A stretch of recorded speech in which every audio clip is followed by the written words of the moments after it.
ആദി അന്തപ്രഭു എന്നത് ഗണപതിയുടെയും ഹനുമാന്റെയും ദിവ്യമായ ഐക്യത്തെ പ്രതിനിധീകരിക്കുന്ന ഒരു ഹിന്ദു ദേവതയാണ്.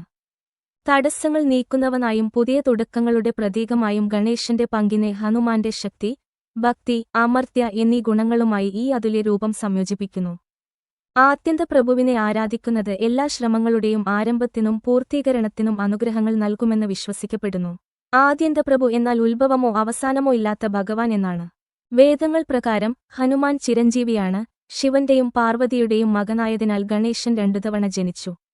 രുദ്രന്റെ രൂപങ്ങളായ പകുതി ഗണപതിയുടെയും പകുതി ഹനുമാന്റെയും വിനായക ആഞ്ജനേയ രൂപങ്ങളുടെ സംയോജനം ഒരു വിഗ്രഹത്തിൽ എന്ന സങ്കല്പത്തിന് തന്നെ വലിയ പ്രാധാന്യമുണ്ട്. ഗണപതിയുടെ ജ്ഞാനം, ബുദ്ധിശക്തി, സമൃദ്ധി എന്നിവ ഹനുമാന്റെ ശക്തി, ധൈര്യം, ഭക്തി, പ്രതിരോധശേഷി എന്നിവയുമായി മനോഹരമായി സംയോജിപ്പിക്കുന്ന ഒരു രൂപമാണിത്.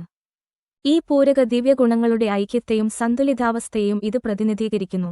നവഗ്രഹങ്ങളുടെ പ്രതികൂല ഫലങ്ങൾ ഗണേശനെയും ഹനുമാനെയും ബാധിക്കില്ലെന്ന് പറയപ്പെടുന്നതിനാൽ ആദ്യന്തപ്രഭു പ്രത്യേകിച്ചും ശക്തനാണെന്ന് ഭക്തർ വിശ്വസിക്കുന്നു.